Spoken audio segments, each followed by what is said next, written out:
Hey, and welcome to episode 21, Property Development Finance and What Can You Afford with the amazing Bob Andersen.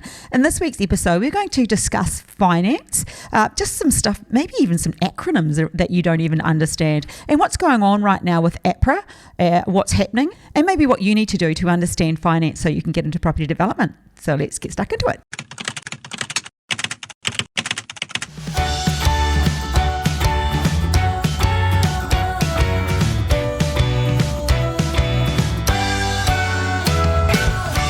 Hey, and welcome to episode 21, Understanding Property Development Finance with the amazing Bob Andersen. Before we jump into this week's episode, just want to congratulate Leanne North. She won a free coaching session with me, found it most useful. And I thought, Leanne, after our conversation, I will send you a copy of this book, Property Millionaires Secrets of Property Millionaires Exposed. There's the picture of Bob on there as usual, and a lot of other people with the strategies they use for how they go on their property journey. And I think after our conversation, you might find that quite useful. So I'll pop that in the post for you. So before we muck around, Bob, welcome. Thanks very much. You're looking beautiful as ever. Yeah, I do try. What have you done to your hair this week? I washed it. Oh, wow. Styled it, Yeah. Put it in place. Yeah. Hey, what New about nails? Oh, you got the nails done yesterday. Yeah, took a bit of a half day yesterday. Oh. Yeah. Work hard the first half and relax a bit the second half? Something along those lines. Hey, what about the new studio? I like it. Yeah, new setup. You can't tell, but it's a lot roomier. It's way roomier. Yeah. A lot more. Yeah, a lot more. I think the light's better. Yeah. This is for those who watch us on YouTube. Some people just listen on Apple or Spotify. You can't tell if you're just watching. If you're listening. Yeah. Oh.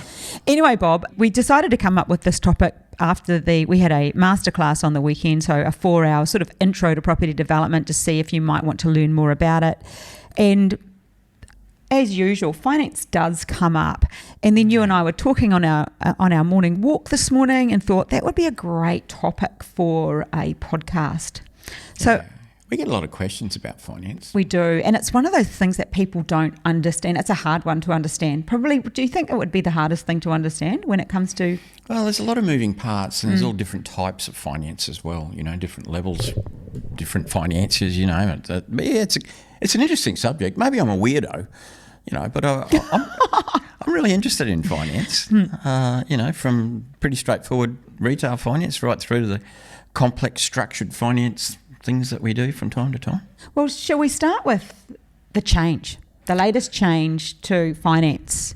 Do you want to just describe it? Well, the thing is that we got regulators, we got the Council of Financial Regulators. Sounds like a secret society. It does. Who's in it? I don't know. Who is in that? It's an international conspiracy. How do you get on that? Maybe I don't know, the Rockefellers and the Rothschilds, maybe they're... No, anyway. Donald Trump's bound to be in there somewhere. Oh, well, no.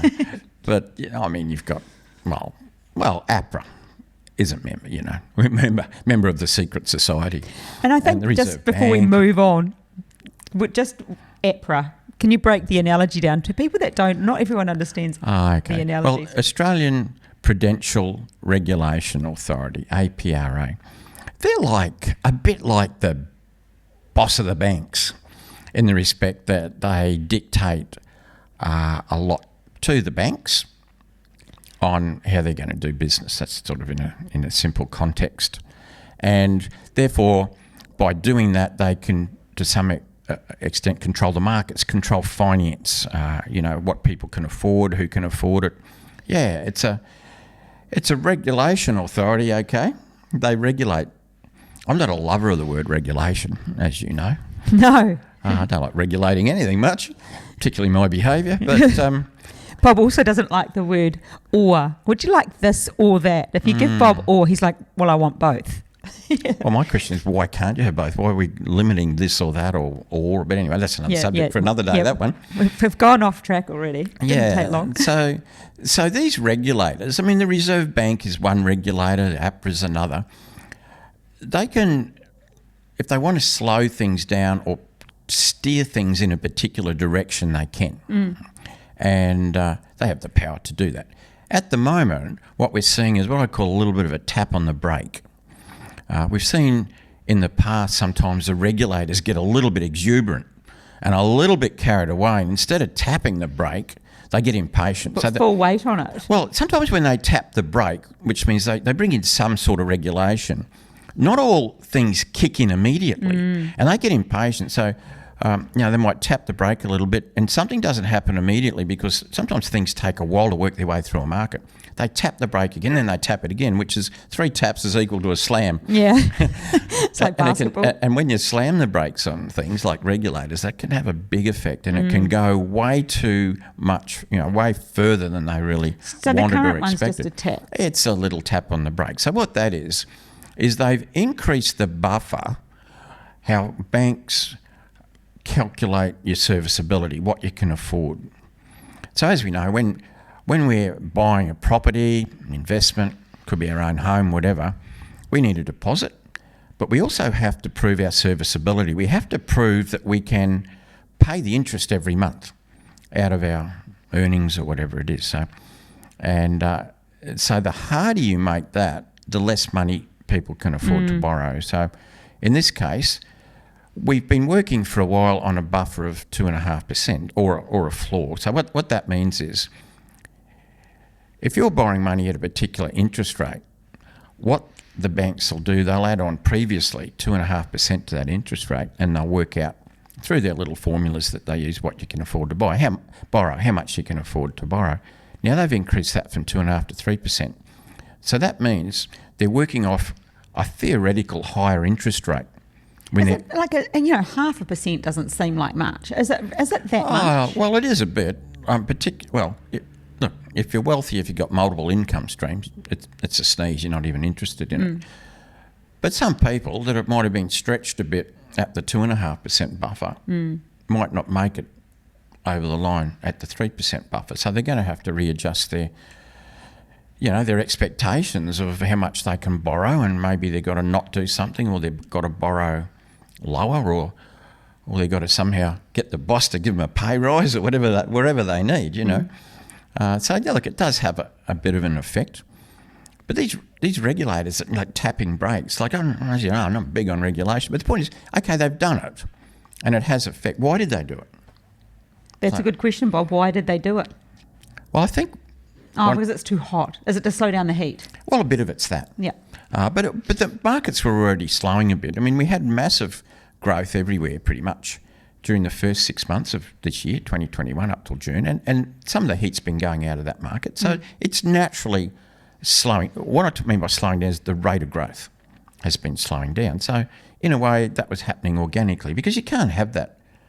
No market can contain the sort of growth we had in the first 6 months of this year. So it was naturally coming off the boil a bit in any event.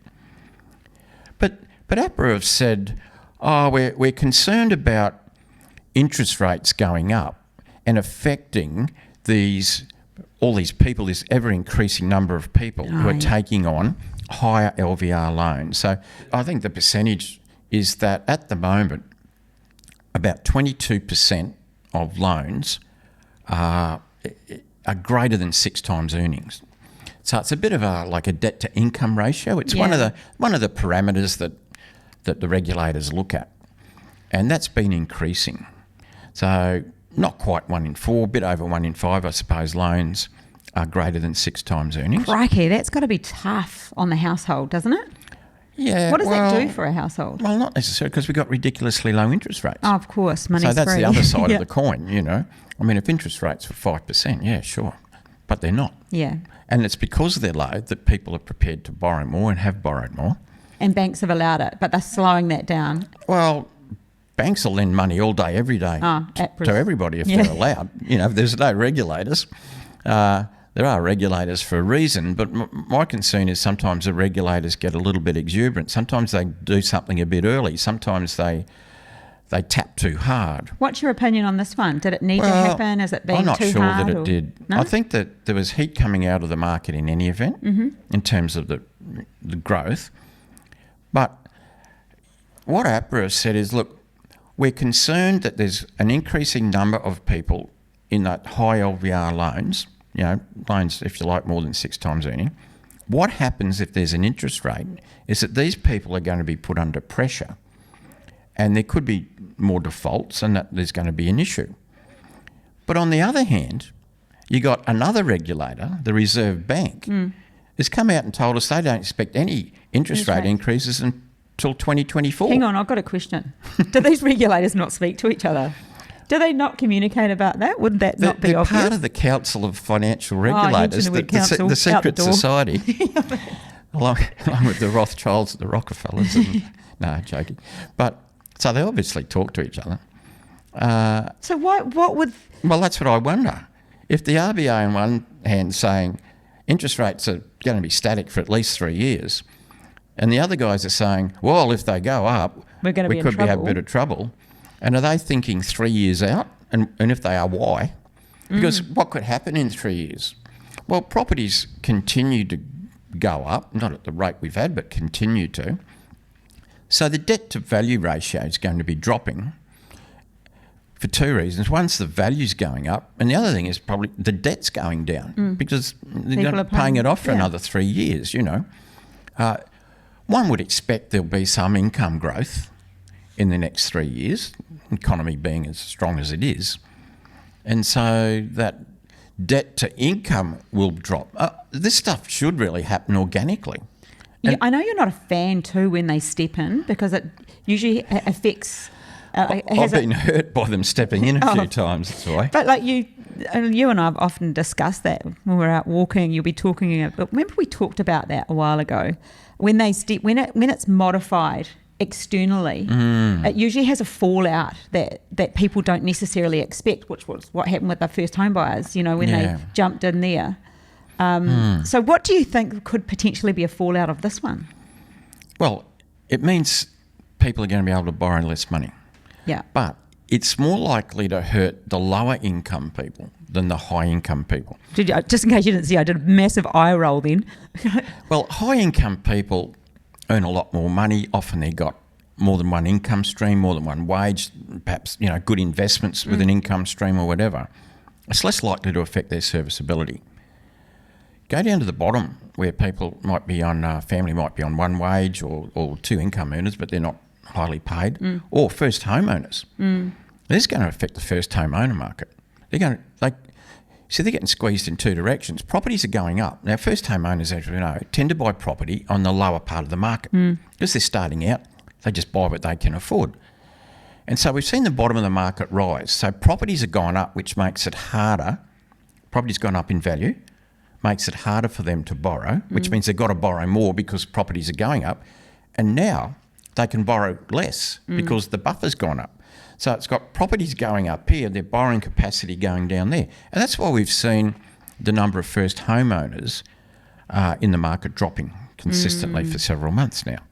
I haven't listened to your market update actually this month, but I will listen to that today to get a head around what's happened in the last 4 weeks. Yeah, and they continue to decline, the number of first homeowners. Okay. Not drastically, but those two things are obviously going to affect first homeowners and low income earners. They're the ones who get hit a bit. And the point is, was it necessary? But then, like regulators, there's so many things they can play with if they want to regulate. And look, I don't know if this is the end of it. This little tap on the brake. Be a test? Yeah. I hope they wait long enough to see the effects. My mind still goes back, and I can't remember when it was. It could have been 2000. It could have been even a little bit before the GFC.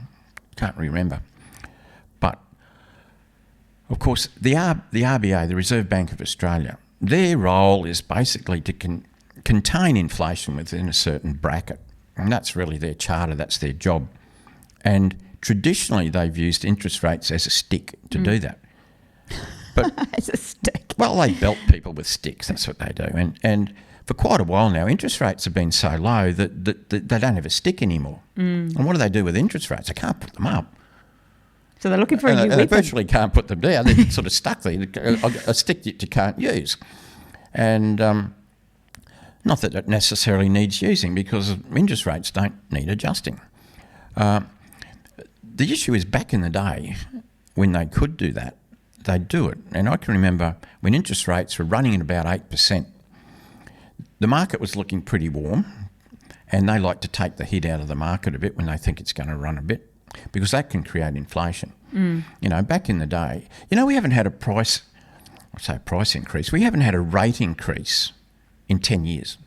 Interest rates haven't gone up since 2011. Wow. And that was a totally different market. We had inflation, we had a mining boom, we had a lot of wages growth because of the mining boom. And so that was sort of justified. Take the hit out of the market. That's the last time we had one, 10 years ago. The Reserve Bank says we probably won't have one at least for another 3 years. So you're going to end up 13 years and no interest rate increases. So for a guy who did your second development project at 23% interest, that's pretty amazing that I'm actually living through this. I never thought I'd ever see the day. Oh, I'm going to throw a curveball question in actually, Bob, and I know you love it when I do this. Thanks. Here we go. So Can't beat a good curveball. we bumped into somebody the other day who did your course, and we just come in off the boat. Actually, we were fishing, and we came in, and he comes. We meet people in our community in the weirdest of places. And he's like, "Oh, g'day, Bob." I'm there cleaning some flathead. Yeah, scaling fish. And anyway, we ended up having a chat to him, and I was like, "Oh, so what's next? What's next?" He was just coming out of the end of a 4-pack, and I said, "What's next?" And he said, "Oh, I'm thinking I might just pay my house loan down." And he looked at me and he said, "Well, what would you recommend?" And I just do the whole, well, money's free, why would you do that? But that's just my opinion. Knowing that there's going to be an interest rate increase in 3 years, which is maybe potentially, and if it is, it's not going to be huge, is it? No. So, I mean, would you advise? Okay, no, we can't advise anything.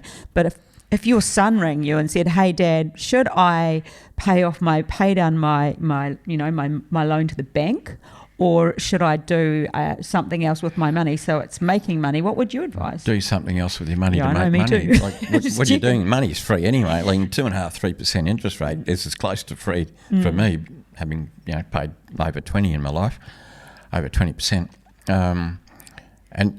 What are you doing? You're saving 3%, 2.5% interest by paying it off. Well, the alternative is, what else can you do with your money? I mean, if you don't know anything and you got nothing else to do with your money, I suppose you could, but otherwise you'd do something. Yeah. And proactively, like we do. We do property development, so I'd rather have my money doing that. I mean, the cash on cash return on doing just a basic property development is 60 to 80%. On normal loan to value ratio borrowings that we do in property development, we're talking about the equity we put in, the profit we come out. If you compare them and you're looking at it, trying to compare it to an interest rate, it's 60, 70, maybe up to 80% return. It's the equivalent of getting 60 to 80% return on interest in the bank. And so, I'd rather do that. Same. Than save and pay off 2 or 3% by paying a home loan off. But anyway, that was just an interesting. My opinion on it. So I'm going to ask the other sort of question now for and the lower income earners and potentially younger people sometimes, or just people on a lower income. How say they wanted to get into, let's go just. Should we go property development or property? No. With just less money, what can they do? Should we go property development or property? Let's go property development. That's where we are. It's our space. What we do. Yeah. So, what do you do if you don't qualify to? Well, remember that what we've been talking about today is retail finance. Yes. We haven't talked about development finance, which is a totally different world. However, when we buy a property to develop a small project, it starts off as just a normal retail loan. Let's keep it simple, and we've got a number of students doing this. We're buying an older house in a good suburb. We're going to get an approval for a nice duplex, perhaps an upmarket duplex or whatever, or perhaps we're going to, cut it into 2 lots and build 2 nice new houses. Whatever we're going to do. When we buy that property in the first place, it's just a normal residential purchase. We're buying an investment property as far as the banks are concerned. So that is a retail loan, and we are affected by the standard. Yes, you have to have a deposit, and yes, you have to prove serviceability that you can pay the interest. And yes, this recent increase in the buffer is going to affect the amount of money you can borrow. Now you can borrow less, unless you can increase your income and offset it. So yeah, it does have that effect. And so that affects property development in terms of the purchase of the site. It doesn't affect us at the next stage necessarily when we're going to borrow some more money to do the construction part. Because normally we keep it simple with property development. Your finance is in two parts. The first part's to buy the deal, buy the site. Second part's when we need more money to do the construction. And something like when we're building a building, townhouse, duplex, whatever. And so, there is an effect there. There's also an effect on the other end, I guess you could say, because if we're selling our duplexes or our townhouses, people are buying them. Well, they're buying them with a retail loan. Yeah. And so there's less buyers. Less people can afford that, and technically, theoretically at least, there's less buyers in the market. But, if we're building upmarket duplexes, we're probably selling to wealthier people, not first homeowners, not people in the low economic income bracket. And so really that buffer hasn't had much of an effect up in that area. So I don't think it'll have much effect, if our sales, if we're selling into that bracket. But back to the start, we've gone onto the sales side, and I want to go down that road as well. But going back to how does somebody who doesn't have enough money to even buy the initial site, what can they do? Well, they're going to have to use someone else's money as well. Right. The good old joint venture. The good old you're talking about acronyms. Yeah. What about some good old OPM? Other people's money. You can look at an investor. You could look at help. Well, you start close to home. Relatives. Can you borrow a bit of? You see, we shouldn't say this. We've got too many children between us. Have we? Yeah, we have. They start listening. So there's two things there. When you're borrowing on a normal retail loan, remember we got the deposit and we got the serviceability. The higher the deposit you have, the less you have to borrow. So if you want to even the equation up, let's just say, okay, this buffer's come in, it means we can borrow less money. How would you overcome that? There's two ways. If you earn a bit more money, then that would overcome that serviceability that you've just lost. Or alternatively, if you could put in a bigger deposit, you wouldn't have to borrow as much, and that could overcome it. So in terms of solving the problem, can you earn more money? And will the bank consider that extra money? Like stacking shelves at Woolies and earning extra money isn't necessarily considered part of your full-time wage and might not be taken unless, into of course, account. you are a shelf stacker at Woolies. Well, that you could be a full-time shelf stacker at Woolies, in which case it does count. But the other way is, can you get a bit of extra equity? Can a family member lend you some money for a period of time, for 18 months or whatever, 2 years, while you do a project? Actually, I know somebody in our community who's gone to family members, and he's doing really well, actually. I just saw him post again the other day. Just kicked off another site down in South Australia. So, he's doing pretty well. And he started with family the whole time. I think all of his money partners and joint venture partners have been family. Yeah.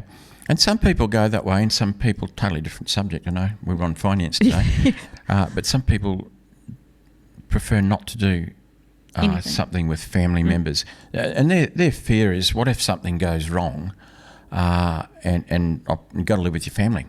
And so they take the attitude, I don't do with things with my family. Other people do things with the family and think, well, this could be great for my family.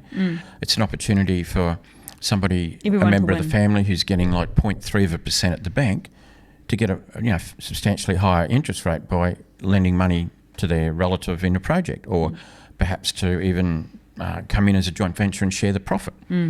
Some people see that as a way of, if I'm going to help somebody else make money as an investor, it should be a friend or a relative I help make money first. Different attitudes. So that's how they can get in if they're affected by the buffer.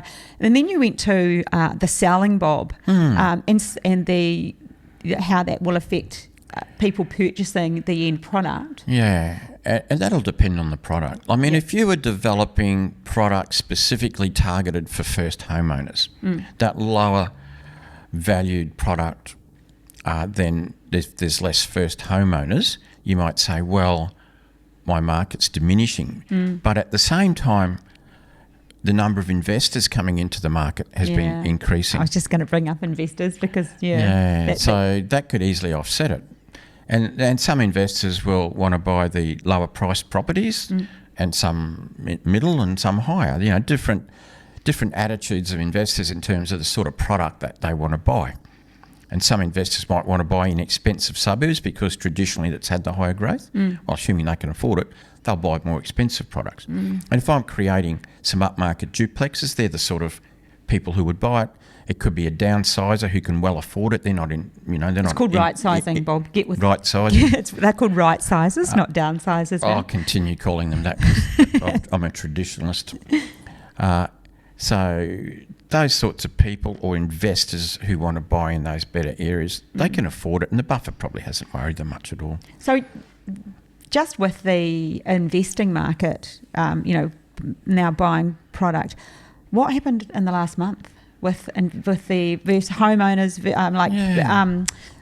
investors versus homeowners? Well, what were the figures? We did see investors pushed out of the market a lot. Once again, back to talking about regulators, if you cast your mind back to, I'm guessing about 2015, when there was a very strong lobby of investors. They half the loans written roughly, it could have been a bit over half or a bit less than half, were written to investors. They were a big part of the market. And the regulators got a little bit nervous about the fact that the market was getting driven. And we saw a lot of growth in the Sydney and Melbourne market, particularly, in that period from probably, 2011 up to 2017, something like 5 or 6 years, consistently strong growth.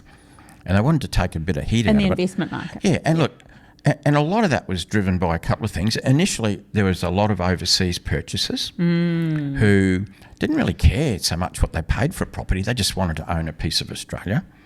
And so certain things were put into play to dampen that, by, in some cases, tripling stamp duty or not enabling them to... Can they do that just because you're not an Australian? That's a state thing, that regulation. But they would...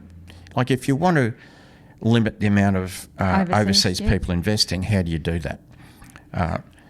Often they weren't borrowing, they're just using cash from offshore. So some of that, like for instance, some of those buyers from China, the Chinese government limited the amount of foreign investment they could do, so they automatically put the brakes on that. That's just like one country, admittedly, but it was a country that was, residents were buying a lot of property. Then the states increased things like stamp duty. That made it a bit more expensive, but I don't think they really cared too much. No. And also some foreign purchasers were just having their properties vacant, but then they said, well, you can only have them vacant for a certain amount of time. And there was other things that came into play as well to try and dampen that. And it was dampened for a number of reasons. But also at that time, there was all that price growth was going on. And a lot of it was driven by investors. And APRA got, and the Reserve Bank to a degree, got a bit nervous about that. At the time, the Reserve Bank was indicating that they was quite strong that interest rates were going to go up. They never did in the end. They sort of got it wrong. The market took care of it in the end.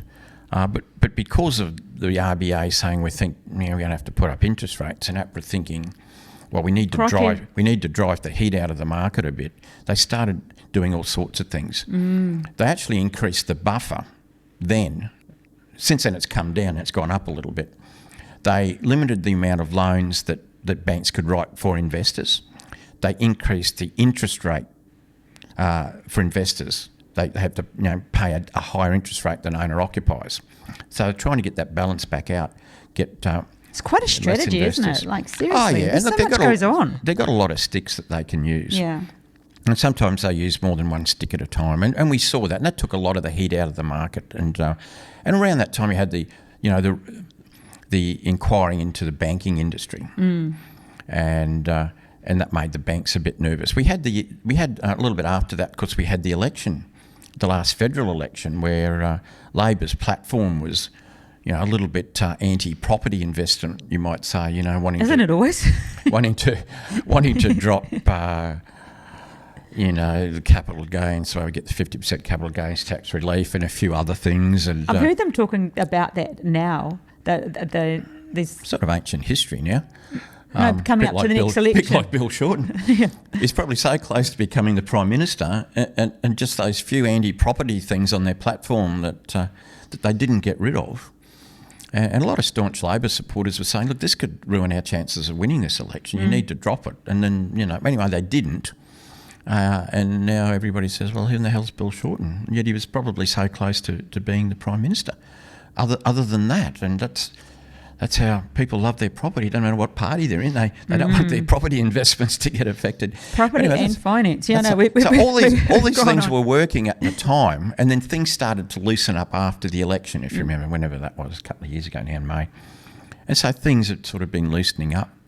But then we had the good old, it's history now, but the good old virus in between. And anyway, lots of things have happened. So back onto current situations that investors are moving back into the market off a low. I mean, the amount of investment loans written in terms of the percentage of loans was down around 23%. It's back up close to around 30 now, but it was like almost 50 during its heyday. And so that 23 to 30%, how long was that shift? Oh, that shift's probably since the end, probably 8, 9, 10 months. Okay. So yes, we have seen first homeowners sort of diminishing, but we've seen investors coming in, picking up the properties that they can't buy, if you like. And so, from a developer's point of view, like if you're developing, and I don't do it, cheaper sorts of properties, I think investors are going to pick that up where the first homeowners have dropped out. And the market is still a seller's market. It's a strong market for sales. When do you see that changing? Sorry to keep Not jumping in a hurry around. To see it change. This is just a really good conversation. Bob knows so much. I keep moving off a little bit off subject about finance, but it's all related. Look, there's still basically an undersupply. As much as you can generalise and call a thing in the Australian property market, there's still that undersupply, and it's still, Where we live, there's a massive undersupply. There's people posting on Facebook and community groups, can't find anywhere to live.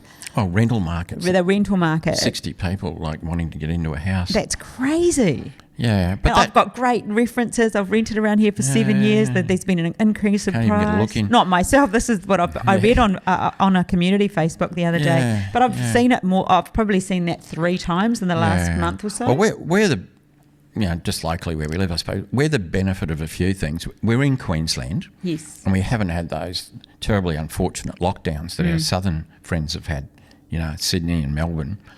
So it's considered to be safe place, compared.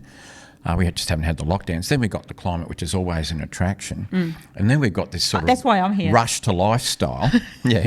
This rush to lifestyle of the sea. Yeah. I mean, we're like 100 metres from the Pacific Ocean, where we are at the moment, where we're recording this. And so all those things, I suppose, have added up to make that particular area pretty high demand. But there's plenty of high demand areas around Australia at the moment. Yeah, so, interesting old times.